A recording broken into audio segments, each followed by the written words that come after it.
Hello दोस्तों, अगर आप एक स्टूडेंट हो और आप भी जानना चाहते हो कि आखिर यह वेब डेवलपमेंट क्या होता है और हमें जो इंटरनेट पर वेबसाइट दिखाई देती है यह कैसे बनी होती है और कैसे काम करती है और इसे कैसे डिजाइन किया जाता है, यह सब कुछ हम वेब डेवलपमेंट में ही सीखते हैं। वेब डेवलपमेंट के अंतर्गत हम 3 कंप्यूटर लैंग्वेजेस को सीखते हैं जिनका नाम है HTML, CSS और JS।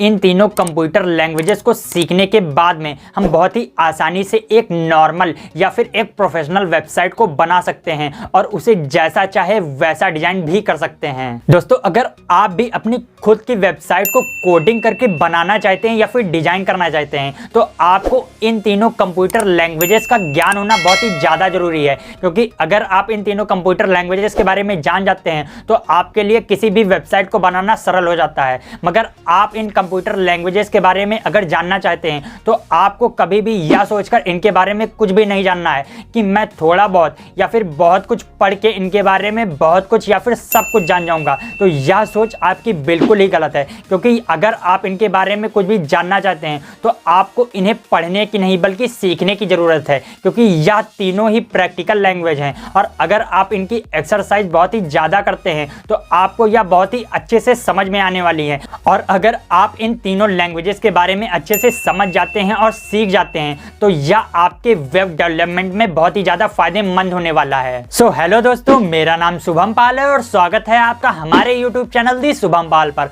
हम इस वीडियो में यह जानेंगे कि वेब डेवलपमेंट क्या होता है और HTML, CSS और JS लैंग्वेजेस क्या होती हैं और यह एक दूसरे से किस प्रकार से संबंधित होती हैं। दोस्तों, HTML, CSS और जावास्क्रिप्ट यह तीनों ही कंप्यूटर प्रोग्रामिंग लैंग्वेजेस एक दूसरे से पूरी तरह से संबंधित होती हैं। अगर आप किसी भी वेबसाइट को डिजाइन या फिर डेवलप करना चाहते हैं तो इन तीनों लैंग्वेजेस के रोल बहुत ही महत्वपूर्ण होते हैं और इन तीनों लैंग्वेजेस का प्रयोग करके ही आप एक सक्सेसफुल एवं एक नॉर्मल और प्रोफेशनल वेबसाइट को आसानी से डेवलप कर पाते हैं। वेबसाइट को डेवलप करने के लिए सबसे पहले हम HTML लैंग्वेज के द्वारा उस वेबसाइट की बॉडी को डेवलप करते हैं। उसके बाद हम CSS लैंग्वेज के द्वारा उस वेबसाइट की बॉडी को डिजाइन करते हैं और उसके बाद हम जावास्क्रिप्ट लैंग्वेज के द्वारा उस वेबसाइट को एक माइंड या फिर ब्रेन प्रोवाइड करते हैं, जिसके द्वारा वेबसाइट यह पता लगा पाती है कि अगर उसमें कोई भी इवेंट कार्य कर रहा है तो वह किस समय और कैसे कार्य करेगा।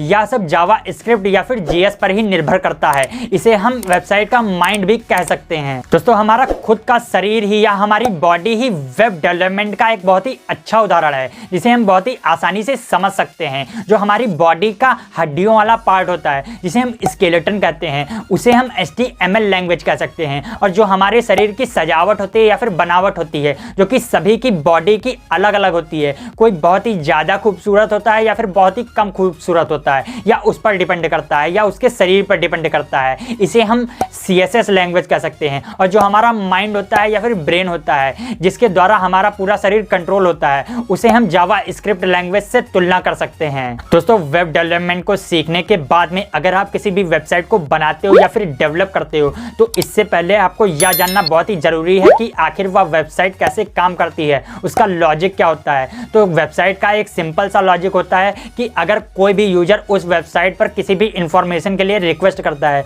तो वह वेबसाइट चेक करती है कि वह इंफॉर्मेशन उसके पास है या नहीं, और अगर है तो वह उस यूजर को वह इंफॉर्मेशन शो करा देती है और उससे रिलेटेड जो भी इंफॉर्मेशन होती है वह भी उसे शो करा देती है। और यह काम कुछ ही सेकंडों का होता है। वेबसाइट की वर्क को हम बहुत ही सिंपल और अपनी लाइफ से रिलेटेड एग्जांपल से समझ सकते हैं। तो मान लीजिए आपको भूख लगी है और आपको अपनी भूख को मिटाने के लिए या फिर शांत करने के लिए खाने की जरूरत है। अब आपके पास खाना तो अभी अवेलेबल है नहीं, तो आप खाना को प्राप्त करने के लिए या फिर खाने के लिए किसी होटल में जाएंगे और वहां पर आपको मिलेगा एक वेटर। आप उस वेटर से कहेंगे कि मुझे खाने के लिए कुछ दो, तो वह उस किचन में जाएगा, उस होटल के किचन में जाएगा और यह चेक करेगा कि आपने जो ऑर्डर किया है वह उस किचन में अवेलेबल है या नहीं। और अगर वह खाना उस किचन में अवेलेबल होगा तो वह आपको खाना ला करके दे देगा, और अगर वह खाना उस किचन में अवेलेबल नहीं होगा तो वो आपको जो खाना अवेलेबल होएगा उसके बारे में बताएगा। और अगर आपको उस खाने में से कुछ चाहिए तो वो आपको वह खाना ला करके दे देगा। तो दोस्तों, आपको इस एग्जाम्पल से क्या समझ में आया? चलिए वेब डेवलपमेंट और इस एग्जाम्पल को मिक्स करके इसे बहुत ही आसान बनाते हैं और बहुत ही आसानी से समझते हैं। तो इस एग्जाम्पल को समझने के लिए सबसे पहले मैंने आपको जो भी कहानी कहानी बताई है उसे आपको मन में रखना है। अब चलिए एग्जाम्पल को समझते हैं। तो जिस भी बंदे को भूख लगी है वह है हमारा यूजर, और वह अपनी भूख को शांत करने के लिए होटल पर खाने के लिए जाता है। तो यहाँ पर खाना है इंफॉर्मेशन, और वह होटल पर जाता है जहाँ पर होटल है हमारा वेब ब्राउज़र, और वहाँ पर उसे मिलता है एक वेटर। यहाँ पर वेटर है हमारी वेबसाइट, और वह वेटर किचन में जाकर के चेक करता है कि उसने जो भी खाना ऑर्डर किया है वह हमारे पास है कि नहीं।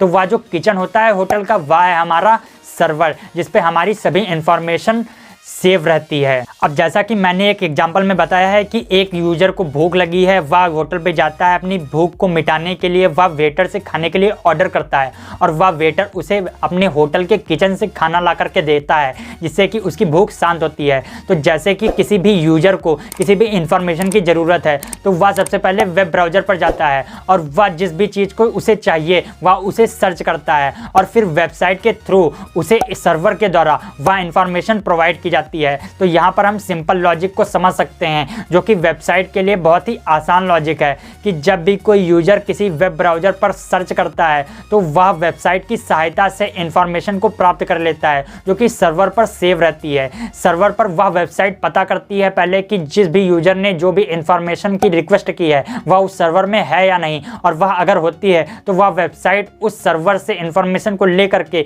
यूजर को प्रोवाइड करा देती है। तो इस प्रकार हम वेबसाइट के लॉजिक को बहुत ही आसानी से समझ सकते हैं। सो आई होप आपको यह एग्जांपल समझ में आया होगा, जो कि बहुत ही कॉम्प्लेक्स एग्जांपल है। अगर आपको समझ में नहीं आया है तो आप इसे दोबारा देख सकते हैं, जो कि बहुत ही अच्छा उदाहरण है वेबसाइट के लिए। जिसे आप समझ जाते हैं तो आप वेबसाइट के वर्क को बहुत ही आसानी से समझ सकते हैं। दोस्तों, मैं उम्मीद करता हूं कि मैंने इस वीडियो में जो भी बताया उसे आप समझ गए होंगे, और आप समझ गए होंगे कि वेब डेवलपमेंट क्या होता है, और वेब डेवलपमेंट के द्वारा आप वेबसाइट को कैसे डेवलप कर सकते हैं, और वेबसाइट क्या होती है या फिर उसका वर्क कैसे होता है, और आप उसे कोडिंग के द्वारा कैसे डिजाइन कर सकते हैं। दोस्तों, अगर आप हमारे चैनल पर नए हैं तो नीचे दिए हुए रेड कलर के सब्सक्राइब बटन को दबा करके हमारे चैनल को सब्सक्राइब कर लीजिए, और बेल आइकन को भी प्रेस कर लीजिए, जिससे कि मैं जब भी वीडियो को अपलोड करूं तो उसकी नोटिफिकेशन आपको सबसे पहले मिल जाए। अगर आपको यह वीडियो अच्छी लगी है तो इसे लाइक कीजिए और अपने दोस्तों के साथ भी शेयर कीजिए, और अगर आपका इस वीडियो से रिलेटेड कोई भी क्वेश्चन है तो उसे आप कमेंट कर सकते हैं। तो मिलते हैं आपको एक न्यू वीडियो में एक न्यू मजेदार टॉपिक के साथ। तब तक के लिए मुस्कुराते रहिए और हमारी वीडियोस को एंजॉय करते रहिए।